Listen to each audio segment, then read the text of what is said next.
Halo Sobat Bisnis, kinerja sejumlah BUMN yang positif turut mendorong pertumbuhan ekonomi Indonesia. Di tahun politik ini bagaimanakah pemerintah memastikan kinerja dari BUMN ini tetap sesuai target, apalagi bagi BUMN-BUMN yang telah disalurkan PMN-nya, dan juga memastikan bagaimanakah posisi BUMN tetap di posisi netral. Kita akan membahasnya dalam Fokus Bisnis.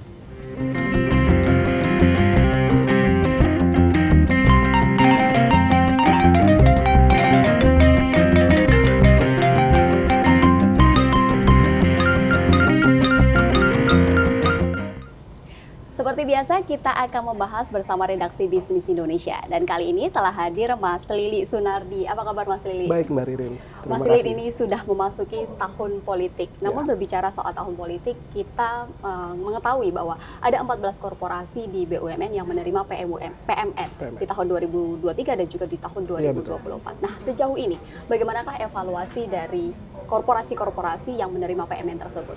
Ya, memang 14 BUMN yang menerima PMN ini terbagi ya menjadi dua kategori.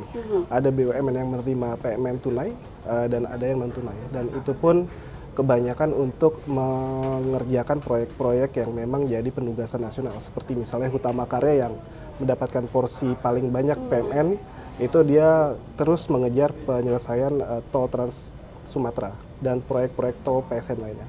Untuk evaluasinya sendiri, saya kira apa yang dilakukan pemerintah, khususnya Kementerian Keuangan sebagai bendahara negara itu cukup baik ya, di mana saat ini PMN tidak lagi disalurkan secara gelondongan, tapi disalurkan secara bertahap sesuai dengan Key Performance Index atau KPI yang memang sudah ada.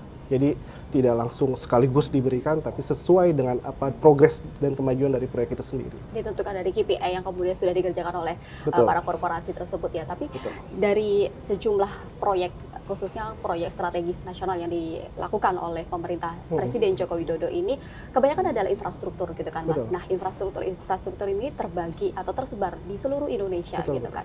Bisa di Sumatera dan lain sebagainya, justru juga di wilayah timur gitu. Tapi kebanyakan yang mendapatkan penugasan adalah BUMN, sementara swasta ini porsinya sangat kecil. Ini bagaimana nih pemerintah kemudian memastikan bahwa swasta juga menerima peran juga untuk dapat turut serta dalam pembangunan infrastruktur tersebut? Ya, memang ini jadi salah satu pekerjaan rumah yang harus diselesaikan pemerintah ya. Di satu sisi memang BUMN mendapat penugasan untuk mengerjakan proyek itu karena memang dari secara skala keekonomiannya itu tidak cukup menarik untuk swasta masuk di situ. Di sisi lain ada laporan OECD yang mengatakan banyaknya BUMN yang masuk ke dalam proyek-proyek itu membuat investasi dari swasta sedikit terhambat. Ini saya kira harus perlu dicari jalan keluar yang secepatnya.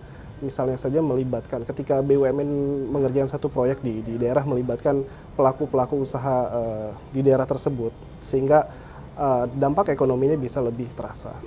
Ada perputaran ekonomi juga yang melibatkan sektor swasta gitu kan. Tapi kalau dari sektor swastanya sendiri, apakah juga sebenarnya ingin terlibat gitu, tapi tidak ada akses ataupun karena nominalnya terlalu besar atau seperti apa sih Mas alasan-alasannya kemudian?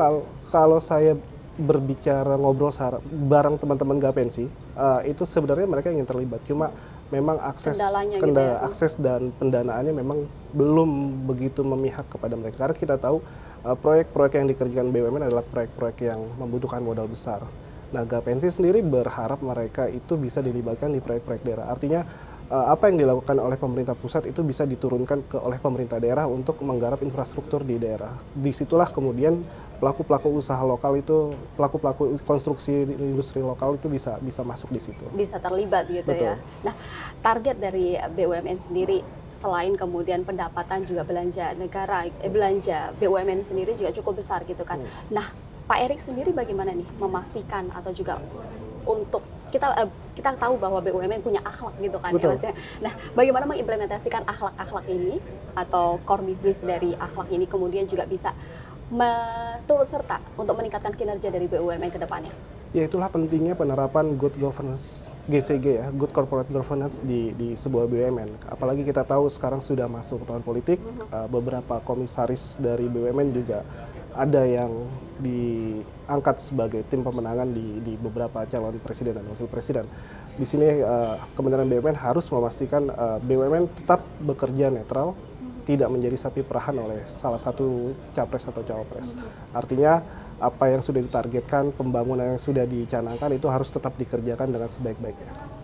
Lantas tantangan, tadi sudah sempat disinggung berkaitan soal tahun politik, kemudian ada beberapa nama yang kemudian masuk dalam tim pemenangan gitu kan, yang bahkan Wakil Menteri BUMN sendiri juga masuk meskipun Istana juga telah menegaskan bahwa telah mengundurkan diri dari Wakil BUMN sendiri. Nah, bagaimana kemudian pemerintah juga memastikan tidak hanya kemudian orang-orang yang telah disebut namanya gitu, tapi kebijakan-kebijakan BUMN dalam kurun waktu menuju atau menjelang pemilu 2024 ini BUMN tetap berada di posisi netral.